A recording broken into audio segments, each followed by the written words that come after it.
Hello दोस्तों, नमस्कार। कैसे हैं? आज का टॉपिक है दो चरों वाले रैखिक समीकरण, प्रतिस्थापन विधि, सब्स्टिट्यूशन मेथड।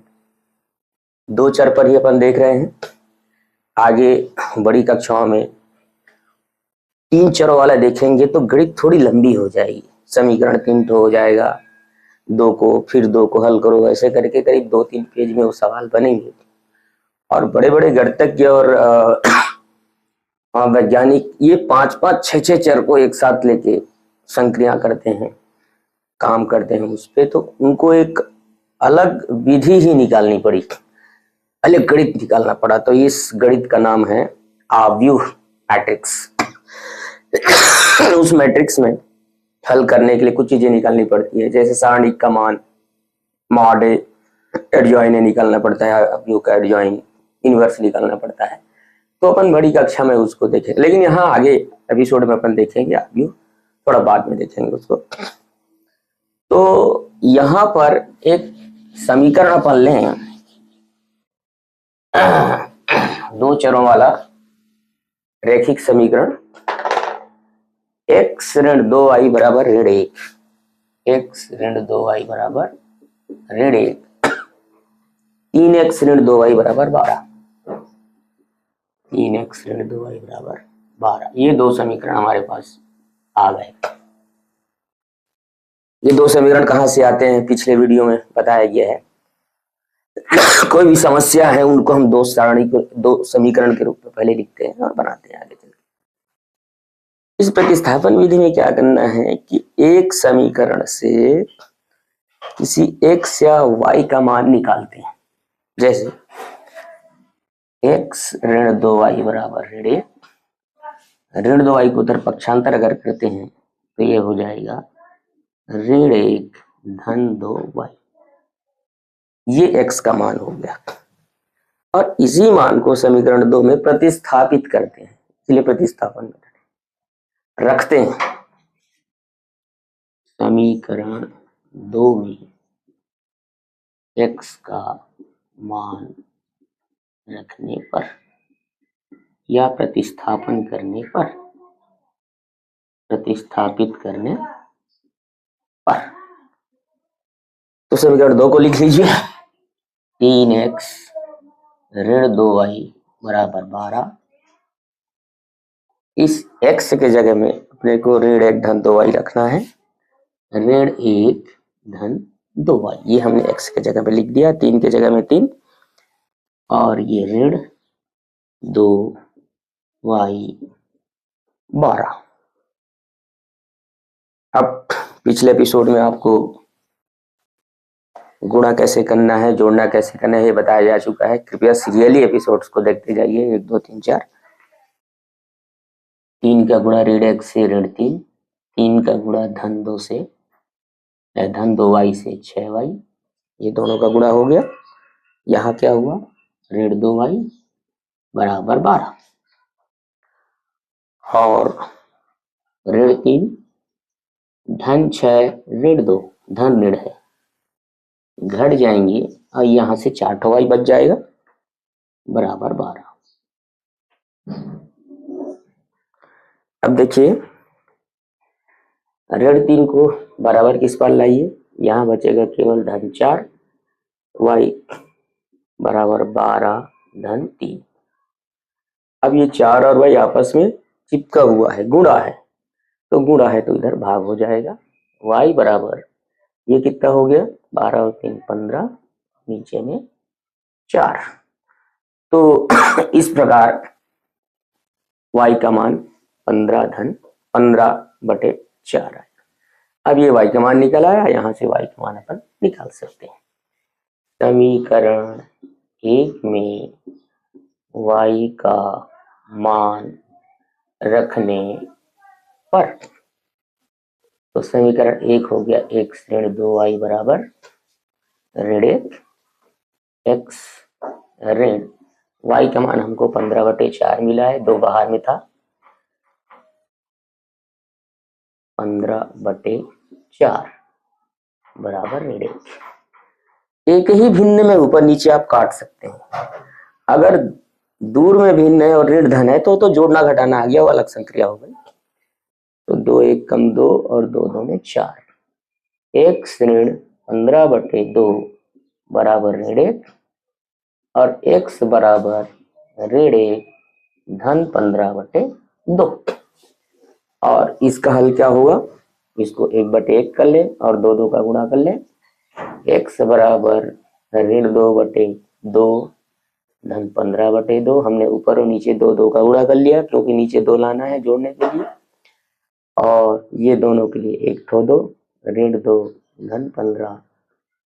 और हमारा x का मान आ जाएगा धन 13/2। 15 में तो हो गया 13, 13/2। तो ये दो मान हमको मिल गए प्रतिस्थापन विधि। देख रहे हैं प्रतिस्थापन विधि किस चीज के लिए सुटेबल है, कि जब हमारे मान यहाँ पे दशमलव में आ रहे हैं, भिन्न में आ रहे हैं और हमको बराबर नहीं करना है सीधे सीधे। वास्तव में जो प्रतिस्थापन विधि है, जब हम थोड़े से एक्सपर्ट हो जाते हैं तो हमारे लिए थोड़ा सा सही रहता है। तो इस प्रकार प्रतिस्थापन विधि से अपन सवाल बनाए। एक सवाल और देखते हैं।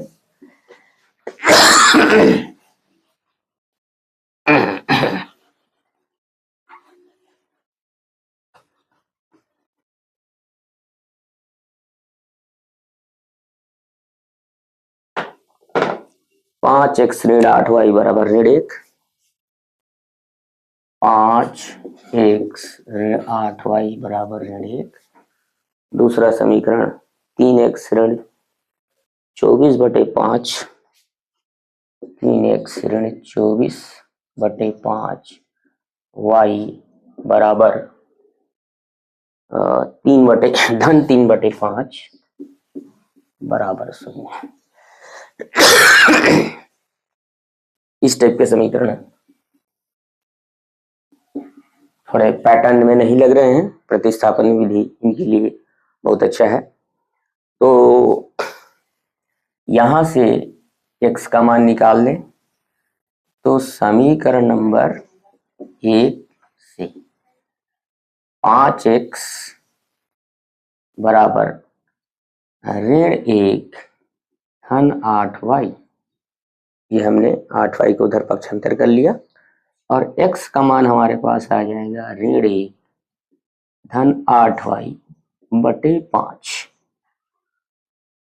अब इस मान को यहां प्रतिस्थापित कर देंगे।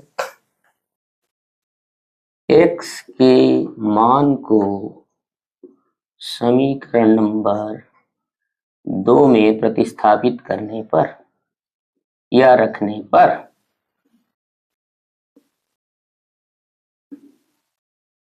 x के जगह में अब ये सारी चीजें लिखना है। 3 तो पहले से है, अब इस x के जगह में इधर की चीजें आ जाएगी। ऋण 1 धन 18y/5 ऋण 24y/5, ये 24 और y का गुणा और धन 3/5 बराबर 0। गुणा करें, 3 का गुणा ऊपर से दोनों से होगा। ऋण 3 ऋण 54y/5 ऋण 24y/5 और ये धन 3/5 को उधर कर ले अपन, ऋण 3/5, क्योंकि इसमें y नहीं है उसको उधर कर ले। अब देख रहे हैं कि यहां पर 5 और 5 नीचे में दोनों हर में है, तो हम इसको दोनों हर के लिए एक बार लिख लें और ऊपर की चीजों को एज इट इज रख दें। 24y बराबर ऋण 3/5।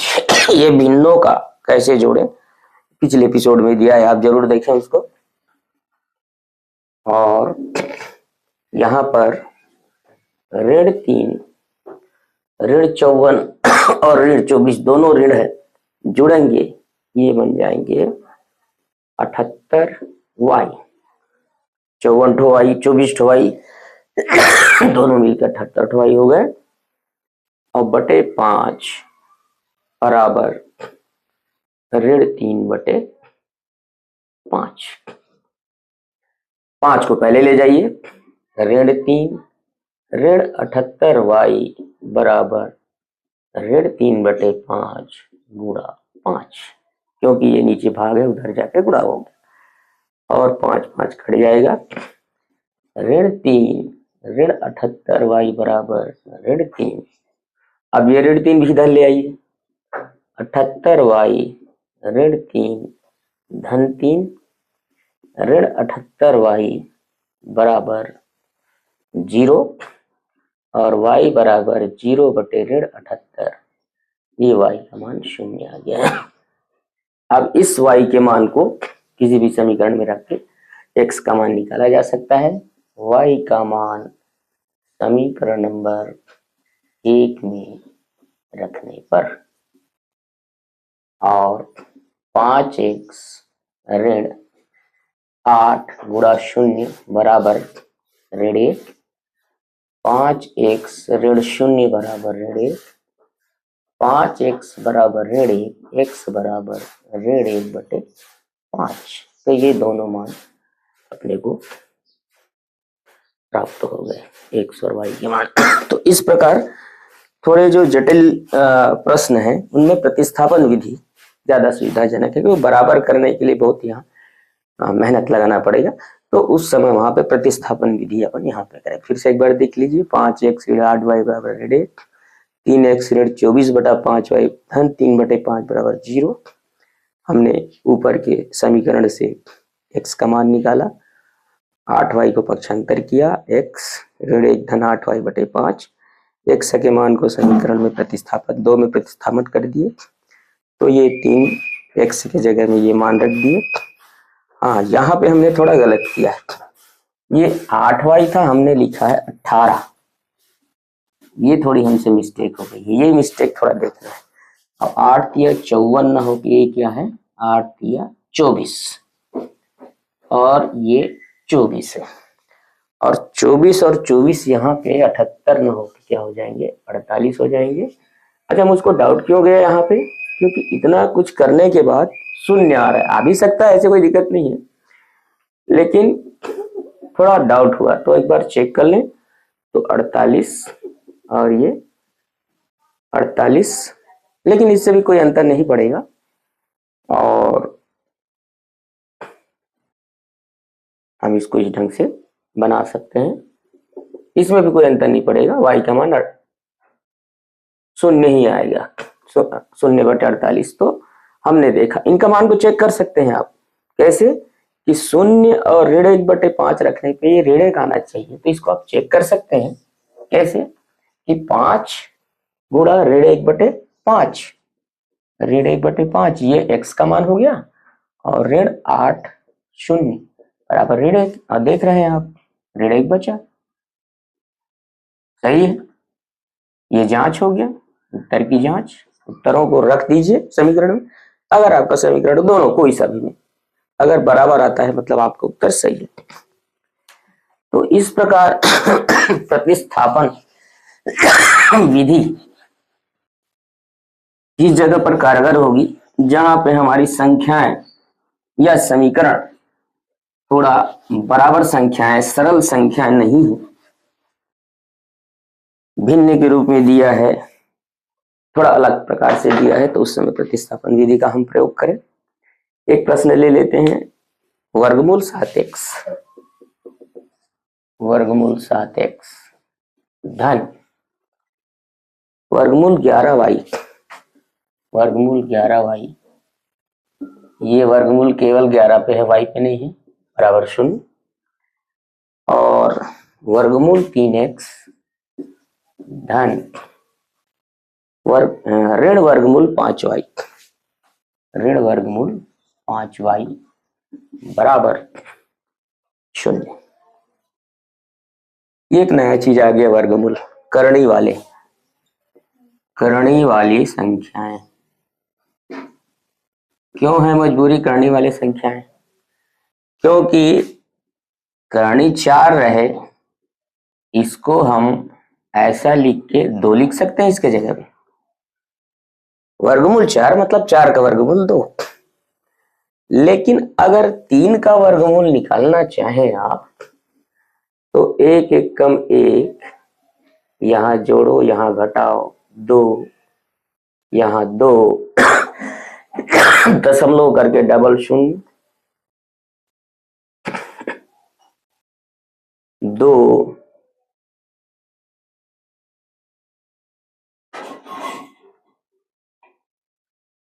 6 8 8 बार में 8 अट्ठे 64, 8 2 16 और 6 22, ज्यादा हो रहा है 7, यहाँ भी 7 लिखना पड़ेगा, यहाँ भी 7 लिखना पड़ेगा, 7 7 49 और 7 दूनी 14 और 4 18, 7 को फिर जोड़ो और कहने का मतलब ये आप यहाँ दशमलव के बाद फिर 0 लगाएंगे, 1 और 1 11 बचा, दशमलव लगा है पहले से, फिर 0 लगाएंगे और फिर आगे बढ़ाते चले जाएंगे तो हम देखते हैं ये संख्या कभी खत्म नहीं हो रही, कभी खत्म नहीं होगी, हमारा ये जो बढ़ता चला जाएगा।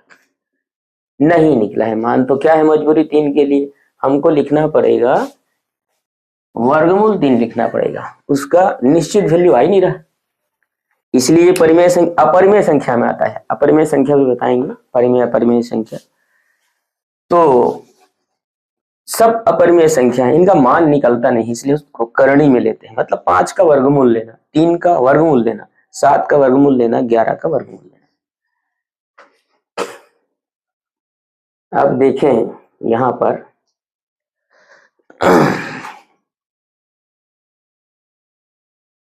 प्रतिस्थापन विधि बहुत कारगर है। हम यहां से ले लें वर्गमूल 7x बराबर, ये धन उधर जाके हो जाएगा ऋण 11y, शून्य को रहने दे, ना लिखें, जोड़ने घटाने का उसका कोई मतलब नहीं है। x का मान हो गया वर्गमूल 11y बटे वर्गमूल 7। इस मान को समीकरण 2 में रखने पर x के मान को समीकरण 2 में प्रतिस्थापित करने पर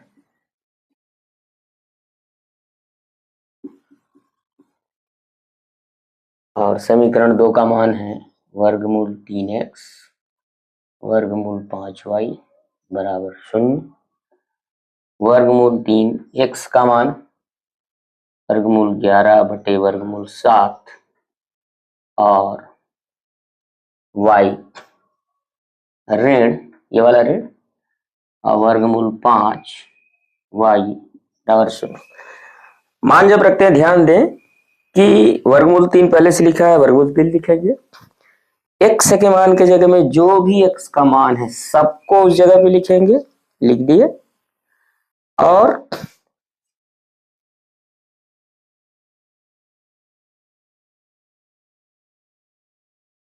ये ऋण वर्गमूल 5 y और 0। अब इन दोनों का गुणा करें तो दोनों करनी वाले हैं, 3 और 11 गुणा होकर 11 3 33 बटे वर्गमूल 7 y ऋण वर्गमूल 5 y, हल करना है बटे 1 बराबर 0, क्योंकि भिन्नों का हल करना है अपने को। और यहां देखिए वर्गमूल 7 ऊपर ऊपर नीचे दोनों करना पड़ेगा, वर्गमूल 33 बटे वर्गमूल 7y ऋण वर्गमूल 5 y गुणा वर्गमूल 7 बटे 1 गुणा वर्गमूल 7, नीचे वर्गमूल 7 लाने के लिए सब करना पड़ रहा है, क्योंकि जोड़ने के लिए जरूरी है, आप पिछला एपिसोड जरूर देखें। और यहाँ पे वर्गमूल 7, ये वर्गमूल 33y, और यहाँ दोनों वर्गमूल में है इसलिए वर्गमूल 45y बराबर 0। यहाँ देखें वर्गमूल 33 y वर्गमूल 45 y, ये हो जाएगा y बाहर निकालें और इन संख्याओं को आपस में जोड़ लें या घटा लें तो ये इसका मान हो गया, और बटे वर्गमूल 7। बराबर 0। तो y का मान, ये सारी चीजें इधर पक्षांतर होंगी, वर्गमूल 7 बटे वर्गमूल 33 ऋण वर्गमूल 45 गुणा 0, और y से गुणा होने पे वो 0 हो जाता है। और इस y के मान को यहाँ पे रख के x का मान अपन निकाल सकते हैं समीकरण 1 में y का मान रखने पर। और यहाँ पे वर्गमूल 7y धन वर्गमूल 11y के जगह में 0 बराबर 0, ये भी 0 हो गया। y बराबर 0 बटे वर्गमूल 7, y बराबर 0। दोनों मान x और y दोनों मान यहाँ पे क्या आते हैं,